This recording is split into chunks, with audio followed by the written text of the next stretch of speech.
الحمدللہ علی کل حال والصلاة والسلام علی صاحب حسنہ وجمال اما بعد فاعوذ باللہ من الشیطان الرجیم بسم اللہ الرحمن الرحیم فاذا قضیت الصلاة فانتشروا فی الارض وابتغوا من فضل اللہ واذکروا اللہ کثیرا لعلکم تفلحون صدق اللہ العظیم وصدق رسولہ النبی الکریم الامین ان اللہ وملائکتہ یصلون علی النبی یا ایہا الذین آمنوا صلوا علیہ وسلموا تسلیما الصلاۃ والسلام علیک یا سیدی یا رسول اللہ وعلی آلک واصحابک یا حبیب اللہ اللہم صلی علی سیدنا و مولانا محمد معدن الجود والکرم آلہ وصحبہ وبارک وسلم۔ حمد و صلوات کے بعد اللہ تبارک و تعالیٰ نے سورہ جمعہ کے اندر ارشاد فرمایا فَإِذَا قُضِيَتِ الصَّلَاةُ، فرمایا جب تم نماز ادا کر لو فَانْتَشِرُوا فِي الْأَرْضِ، تو زمین میں پھیل جاؤ، وَابْتَغُوا مِنْ فَضْلِ اللَّهِ، اور اللہ کا فضل تلاش کرو، یعنی تم رزق کی تلاش میں نکل جاؤ۔ جب تم نماز پڑھ لو فَإِذَا قُضِيَتِ الصَّلَاةُ، جب تم نماز ادا کر لو، تم نے نماز پڑھ لی، فارغ ہو گئے، اب اس طرح کرو کہ فَانْتَشِرُوا فِي الْأَرْضِ، زمین میں پھیل جاؤ، وَابْتَغُوا مِنْ فَضْلِ اللَّهِ، اور اللہ کا فضل تلاش کرو، یعنی رزق کی تلاش میں نکل جاؤ۔ مفسرین نے لکھا مراد رزق کی تلاش میں نکل جاؤ۔ وَاذْكُرُوا اللَّهَ، اور اللہ کا ذکر کرو، کثیرا لعلکم تفلحون، کثرت کے ساتھ اللہ کا ذکر کرو اس امید پر کہ تم کامیاب ہو جاؤ۔ رزق حلال کی جو تلاش ہے اور جو کوشش ہے، یہ اللہ تبارک و تعالیٰ نے نظام زندگی کے اندر ایک خوبصورت نظام رکھا ہے کہ ہم تھوڑا سا آگے بڑھیں گے، کوشش کریں گے، محنت کریں گے اور اللہ تعالیٰ ہمیں رزق حلال عطا فرمائے گا۔ یہ بات یاد رکھیے کہ اپنے بچوں کا پیٹ پالنے کے لیے، اپنے آپ کو سوال سے بچانے کے لیے، اپنے ماں باپ بہن بھائیوں کی کفالت کرنے کے لیے رزق حلال کی تلاش بڑا محبوب عمل ہے۔ ایک صورت میں صرف منع ہے کہ جب آپ صرف اور صرف تکبر کے لیے دولت جمع کر رہے ہیں، صرف دوسروں کے اوپر اپنی بڑائی ثابت کرنے کے لیے دولت جمع کر رہے ہوں، تب یہ منع ہے، ورنہ کوشش کر کے، محنت کر کے، جد و جہد کر کے رزق کمانا، رزق حلال کی طلب میں رہنا، یہ بڑا پسندیدہ اور محبوب عمل ہے دین کے اندر۔ ہمارے ہاں یہ ہوا ہے کہ کچھ عرصے سے ہم دیکھتے ہیں کہ محنت سے جی چرانے والے لوگوں کی تعداد بڑھتی جا رہی ہے۔ یہاں تو لوگ کسی کے طفیلی بن کے جینا چاہتے ہیں، کسی کے دستے نگر ہو کے جینا چاہتے ہیں، معاذ اللہ۔ یہاں یہ رویہ ہو گیا ہے کہ محنت کرنی ہے لیکن کچھ شارٹ سا راستہ ملے اور جلدی سے ساری دولت جمع ہو جائے اور ہم فٹافٹ امیر ہو جائیں۔ آپ محنت کریں گے، جد و جہد کریں گے، کوشش کریں گے، یہی نظام بنایا اللہ تعالیٰ نے۔ اسی نظام کو رب رسول نے پسند فرمایا ہے۔ نوجوان نسل یہ یاد رکھے کہ جب وہ حرکت کرے گی، جد و جہد کرے گی، کوشش کرے گی، ہمت کرے گی، اللہ تبارک و تعالیٰ نواز دے گا۔ لیکن اگر کوشش ہی چھوڑ دی جائے، محنت ہی چھوڑ دی جائے، طلب ہی چھوڑ دی جائے، تو پھر اس کا نقصان یہ ہوتا ہے کہ معاشرے کے اندر آہستہ آہستہ لوگ سہارے تلاش کرنے لگتے ہیں، کاہلی اور سستی عروج پہ چلی جاتی ہے۔ پھر ہم نے یہ بھی دیکھا کہ آہستہ آہستہ چندہ جمع کرنے والوں کی تعداد بڑھ جاتی ہے، مختلف ناموں پر، مختلف عنوانوں پر چندے جمع کیے جاتے ہیں۔ بھکاریوں کی لمبی فہرستیں ہیں، گداگر مانگنے والے، کسی بھی اشارے پر آپ تھوڑی دیر کے لیے گاڑی کو روکتے ہیں تو پتہ نہیں کتنی کو تعداد ہے جو طلب کرنے والوں کی، اور پھر کئی کئی رنگوں میں، کئی کئی انداز میں لوگ آپ کے سامنے آتے ہیں۔ یاد رکھنا نبی پاک صلی اللہ تعالیٰ علیہ وسلم نے فرمایا جس نے بغیر طلب کے اپنا ہاتھ پھیلایا، قیامت کے دن اسے سزا یہ ملے گی کہ جب رب کی بارگاہ میں آئے گا تو اس کے چہرے پہ گوشت نہیں ہوگا۔ بغیر طلب کے اور مسلمان ہو کے رب پہ بھروسہ کرنے والا، رسول پاک صلی اللہ علیہ وسلم کو ماننے والا، اور وہ سست ہو اور وہ کاہلی کی زندگی گزارے۔ آپ آگے بڑھیں، آپ کوشش کریں کہ مجھے کچھ حاصل کرنا ہے۔ آپ بجائے اس کے کہ سہارا تلاش کریں، آپ سہارا بننے کی کوشش کریں۔ اور نوجوان نسل اپنے ذہن کے اندر یہ بات بٹھائے کہ اللہ تعالیٰ نے جوانی دی ہے، طاقت دی ہے، آپ تو کئیوں کا بوجھ اپنے کندھوں پہ رکھ کے سفر کریں۔ آپ بہت سارے لوگوں کے لیے سہارے کا باعث بنیں۔ آپ ایک ایسا درخت بنیں کہ جس کی چھاؤں میں سینکڑوں لوگ بیٹھ سکیں، درجنوں لوگ نفع حاصل کر سکیں۔ آپ خوبصورت زندگی بنائیں، اپنے آپ کو آگے لے کر کے جانے کی کوشش کریں۔ اور اللہ تو بندے کے گمان کے قریب ہے، جس طرح کا انسان ذہن بناتا ہے رب کریم اتنا ہی اس بندے پہ فضل کرتا ہے۔ اچھی امیدیں وابستہ کریں، خوب محنت کریں، خوب۔ مطلب یہ کہ سست پڑنا، اٹھتا ہوں، چلتا ہوں، دیکھتا ہوں، کرتا ہوں، کوئی ہو ہی جائے گا، کوئی پہنچ ہی جائے گا، یہ کمزور لوگوں کی علامت، یہ کمزور لوگوں کی۔ حضرت حسن بصری رحمۃ اللہ علیہ ایک مثال دے کے بڑی بات کو خوبصورت کرتے ہیں۔ کہتے ہیں کہ نوجوان مجھے ملا تو کہنے لگا حضرت جی آج میں نے عجیب نظارہ دیکھا ہے کہ ایک شیر نے شکار کیا ہے ایک بکری کا، تو اس نے کافی سارا خود کھایا اور باقی منہ میں پکڑ کے ایک پہاڑی پہ چڑھا ہے، وہاں ایک نابینا لومڑی بیٹھی تھی، باقی کا اس نے اس کو کھلایا ہے شکار۔ تو میں سوچتا ہوں رب کریم تو بندہ نابینا بھی ہو، گھر میں بھی بیٹھا ہو تو اس کو رزق پہنچا ہی دیتا ہے۔ تو خواجہ حسن بصری رحمۃ اللہ علیہ مسکرا پڑے، کہنے لگے میاں تم نے لومڑی بننے کا پروگرام بنایا، شیر بننے کا کیوں نہیں بنایا؟ تم نے یہ ذہن بنایا کہ گھر میں نابینا بن کے بھی کوئی بیٹھ جائے تو روٹی پہنچ جاتی ہے، تو یہ ذہن کیوں نہیں بنایا کہ شیر بنتا ہوں، شکار کرتا ہوں، کھاتا بھی ہوں، کھلاتا بھی ہوں۔ جد و جہد کریں، محنت کریں، آگے بڑھیں، ہمت کریں۔ میرے رسول کریم صلی اللہ تعالیٰ علیہ وآلہ وسلم کے صحابی حضرت سیدنا کعب رضی اللہ تعالیٰ عنہ ارشاد فرماتے ہیں کہ ایک شخص نبی پاک صلی اللہ علیہ وسلم کے سامنے سے گزرا، تو صحابہ کرام علیہم رضوان نے اس کی چستی دیکھ کر، بڑا چست نوجوان تھا، بڑا تیز چل رہا تھا، اس کی چستی دیکھ کے صحابہ نے کہا کاش اس کی چستی اللہ کے راستے میں ہوتی، یعنی عبادت میں لگا ہوا ہوتا یا جہاد میں لگا ہوا ہوتا، کاش اس کی چستی اللہ کے راستے میں ہوتی۔ تو نبی پاک صلی اللہ تعالیٰ علیہ وسلم نے فرمایا اگر یہ اپنے چھوٹے بچوں کی ضروریات پوری کرنے نکلا ہوا تو پھر بھی یہ اللہ کے راستے میں ہی ہے۔ اور فرمایا اگر یہ شخص اپنے بوڑھے والدین کی خدمت کے لیے نکلا ہوا ہے پھر بھی اللہ ہی کے راستے میں ہے، یعنی اگر رزق کما کے بچوں کا پیٹ پالتا ہے پھر بھی رب ہی کا راستہ ہے، اور اگر یہ رزق کما کے بوڑھے ماں باپ کی خدمت کرتا ہے تو یہ راستہ بھی اللہ ہی کا راستہ ہے۔ اور نبی پاک صلی اللہ تعالیٰ علیہ وسلم نے فرمایا اگر یہ اپنے آپ کو سوال سے بچانے کے لیے یہ کام کر رہا ہے، یعنی مجھے کسی کے آگے ہاتھ نہ پھیلانا پڑے، تو پھر بھی یہ اللہ ہی کے راستے میں ہے۔ ہاں اگر یہ ریاکاری کے طور پر، فخر کے طور پر یہ کام کر رہا ہے تو پھر یہ شیطان کی راہ میں۔ اگر صرف اس لیے مال جمع کر رہا ہے کہ میں ذرا لوگوں کو پتہ چل جائے بڑا مالدار ہوں، میرا بعض لوگوں کے اوپر ذہن ہوتا ہے آگے بڑھنے کا، شوق ہوتا ہے بلا وجہ چیزوں کو جمع کرنے کا، فخر بتانے کا، ریاکاری کرنے کا، فرمایا اگر ریاکاری کے ارادے سے ہے تو پھر یہ شیطان کے راستے میں ہے۔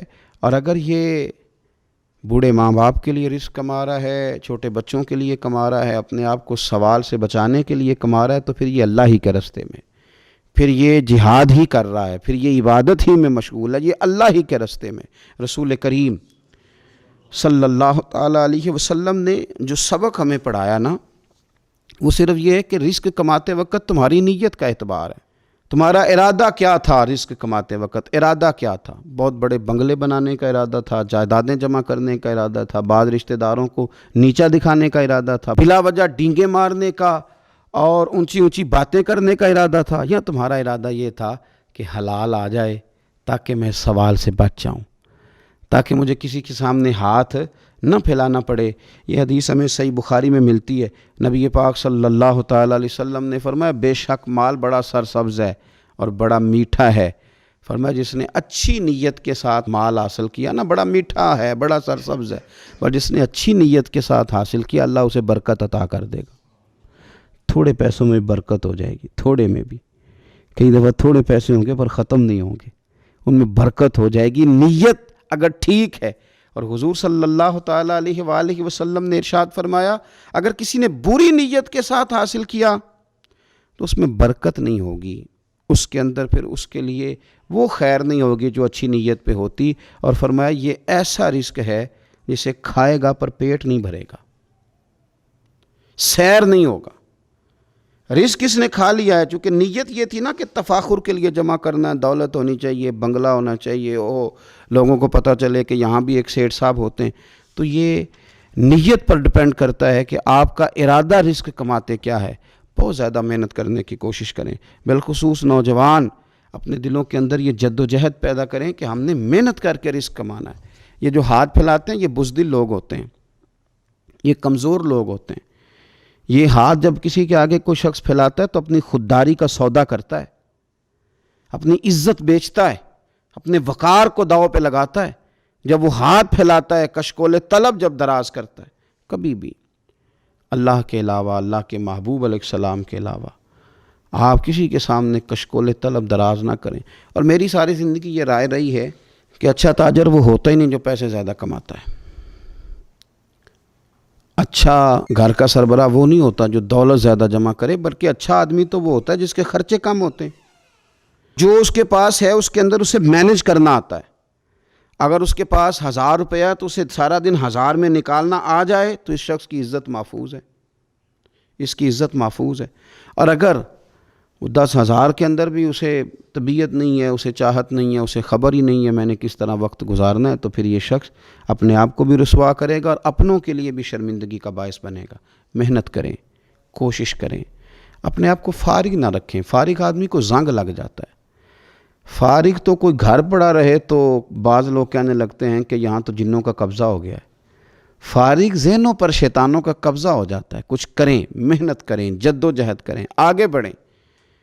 ہمارے بزرگ فرماتے ہیں کہ پانی چل رہا ہو تو وہ پاک ہوتا ہے، اگر کھڑا ہو جائے تو پھر اس کے پاک ہونے کا مسئلہ بدل جاتا ہے۔ چلتے رہیں، حرکت کریں، جد و جہد کریں، آگے بڑھیں، ہمت کریں۔ جو لوگ ہمت کرتے ہیں رب تعالیٰ ان کی مدد کرتا ہے۔ آپ تجارت کریں، حضور صلی اللہ علیہ وسلم نے تجارت فرمائی، نبی پاک صلی اللہ علیہ وسلم نے تجارت فرمائی، اور کتنا بڑا درجہ حضور نے ارشاد فرمایا۔ اللہ کے پیارے محبوب صلی اللہ تعالیٰ علیہ وسلم ارشاد فرمانے لگے، یہ حدیث پاک آپ کو ترمذی میں اور دیگر کتابوں میں ملے گی، فرمایا جو تاجر سچا ہوگا نا، تجارت کرے پر سچ بولے، سودا جو ہے وہی بتائے، سچا جو تاجر ہوگا اسے اللہ تبارک و تعالیٰ قیامت کے دن نبیوں، صدیقوں اور شہیدوں کے ساتھ جگہ عطا فرمائے گا۔ اور یہ اتنا بڑا درجہ، یعنی اسے صدیقین کے ساتھ کھڑا کر دیا، شہداء کے ساتھ، حالانکہ یہ شہید نہیں ہوا، یہ تو دکان کرتا رہا وقت پہ، اللہ نے اسے اپنے انبیاء کے ساتھ جگہ دے دی۔ اس کا مطلب ہے رب صرف مسجد میں نہیں ملتا، دکان پہ بھی مل جاتا ہے۔ شرط یہ ہے کہ دیانتداری کے ساتھ تجارت کی جائے، دیانتداری کے ساتھ۔ ایک تو یہ کہ یہ کام کریں، پھر یہ کہ بہت سارے صحابہ کھیتی باڑی کرتے تھے، بہت سارے صحابہ، اور حضور صلی اللہ تعالیٰ علیہ وسلم نے فرمایا اگر تم نے کوئی درخت لگایا، پودا لگایا، تو جو بھی جاندار اس سے نفع حاصل کرے گا اللہ تمہیں اس کا اجر عطا کرے گا۔ کوئی بھی آپ کھیتی باڑی کریں، محنت کریں، جد و جہد کریں، پھر اس سے آگے ہاتھ سے مزدوری کرنا ہے، ہاتھ سے مزدوری۔ میرے دادا جان کا انتقال، ان کی عمر 90 سال سے زیادہ تھی جب وہ دنیا سے گئے تھے۔ تو آخری دن غسل کے بعد جب میں نے ان کے ہاتھ کو کھولا تھا تو تب بھی ان کے ہاتھوں پر محنت کے نشان تھے، ابھی بھی ان کے ہاتھوں پہ چھالے تھے، وہ جو پکے پڑ گئے تھے نا وہ ساری زندگی رہے۔ میرے والد صاحب کے ہاتھوں پہ ہمیشہ، چونکہ دامان توکل کی یہ خوبی ہے کہ اس پر پیوند لگے ہوتے ہیں پر دھبے نہیں ہوتے۔ محنت آپ کریں، محنت کے نشان ہونے چاہیے، کرپشن کے داغ نہیں ہونے چاہیے۔ آپ تھک جائیں کام کرتے، لیکن میرے بھائی اس طرح نہ ہو کہ لوگ، میں نے کئی دفعہ کہا ہے کہ روب کپڑوں کا نہیں ہوتا، روب تو کردار کا ہوتا ہے۔ کروڑوں روپے کا آپ مکان بنا لیں، گاڑی خرید لیں، لیکن آپ کا پیسہ کرپشن کا ہے تو لوگ دروازے کے سامنے کھڑے ہو کے کہتے ہیں 2 نمبر طریقے سے کمایا۔ لیکن چھوٹا سا کوئی ملازم ہو کسی دفتر میں، ہو دیانتدار، تو لوگ دروازے کے سامنے بڑا افسر بھی کھڑا ہو کے کہتا ہے یار یہ بندہ نہ رشوت لیتا ہے نہ ناجائز سفارش سنتا ہے، اس سے ذرا احتیاط سے بات کرنی ہے۔ تو بتلائیے روب کپڑوں کا ہے کہ کردار کا ہے، دولت کا ہے کہ کردار کا ہے؟ کردار کی عظمت ہوتی ہے۔ اس لیے میرے نبی پاک صلی اللہ تعالیٰ علیہ وسلم نے فرمایا کسی بندے نے بھی، یہ بخاری ہے، حضور فرماتے ہیں کسی نے بھی اپنے ہاتھ سے زیادہ بہتر کھانا کوئی نہیں کھایا، اپنے ہاتھ کی کمائی سے زیادہ بہتر کسی بندے نے کھانا نہیں کھایا۔ اور فرمایا اللہ کے نبی حضرت داؤد علیہ السلام اپنے ہاتھوں سے کمائی کر کے کھایا کرتے تھے، اپنے ہاتھوں سے محنت کر کے کھاتے تھے۔ سب سے بہترین کھانا آپ وہ کھاتے ہیں جو آپ اپنے ہاتھوں سے محنت کرتے ہیں، مشقت کرتے ہیں، آپ کوشش کر کے جو کھانا آپ محنت کر کے کماتے ہیں۔ یہ مزدور بڑے شاندار لوگ ہوتے ہیں، یہ کسان بڑے شاندار لوگ ہوتے ہیں۔ میں نے دیکھا ہے رات کی تنہائیوں میں اٹھ اٹھ کے کھیتوں کو پانی لگاتے ہیں۔ میں نے ان کو جانوروں سے پیار کرتے دیکھا ہے، ان کو محبت کرتے دیکھا ہے۔ میں نے دیکھا ہے کہ یہ بہت سارے دنیاوی تکلفات سے نکل جاتے ہیں، ان کو زیادہ فکر نہیں رہتی کہ میرے کپڑوں پہ دھبے ہیں کہ یہاں کس طرح کا ماحول ہے۔ میں نے دیکھا ہے کہ ان کی عیدیں تک اپنے جانوروں کے ساتھ گزرتی ہیں، ان کے ساتھ وقت گزارتے ہیں، پیار کرتے ہیں۔ آپ جب محنت کا ارادہ کرتے ہیں تو اللہ بڑا نوازتا ہے۔ اپنی زندگی محنت والی، جد و جہد والی بنائیں۔ اور یاد رکھیں ہماری سوسائٹی کے اندر اتنے زیادہ غم نہیں ہیں، سب سے زیادہ پریشانی یہ ہے کہ جوان سست ہو گئے۔ علامہ اقبال نے کہا تھا لہو مجھ کو رلاتی ہے جوانوں کی تن آسانی۔ جوان اصل میں کمزور ہو گئے، اس لیے خرابی زیادہ بڑھ گئی۔ اگر جوان تازہ دم ہوں، سستی کو چھوڑیں، آگے بڑھنے کا جذبہ پیدا کریں۔ اٹھ باندھ کمر کیوں ڈرتا ہے، پھر دیکھ خدا کیا کرتا ہے۔ کوشش کریں، ہمت کریں، محنت کے ساتھ رزق کمائیں، اپنوں کا سہارا بنیں، اپنوں سے پیار کریں۔ اتنے زیادہ غریب لوگ نہیں ہیں ہمارے ہاں، صرف یہ ہے کہ جو محنت کر سکتے ہیں انہوں نے محنت چھوڑ دی ہے۔ اگر ہم تھوڑی سی محنت کی عادت بنائیں تو میرا خیال ہے کہ گلی کے اندر برابر گنے جا سکتے ہیں کہ اتنے لوگ وسعت والے ہیں، اتنے غریب ہیں۔ تو وہ جو وسعت والے ہیں وہ غریبوں کو سہارا دے سکتے ہیں، پھر تو ہمیں کسی امیر آدمی کا، کسی سیٹھ، نواب، سیاستدان کا دروازہ کھٹکھٹانے کی ضرورت ہی نہیں پڑے گی، ہم وہیں سب کو مینج کر سکتے ہیں۔ شرط یہ ہے کہ ہمیں محنت کی عادت ہو، جد و جہد کا شوق ہو۔ اللہ تعالیٰ سمجھنے کی توفیق عطا فرمائے۔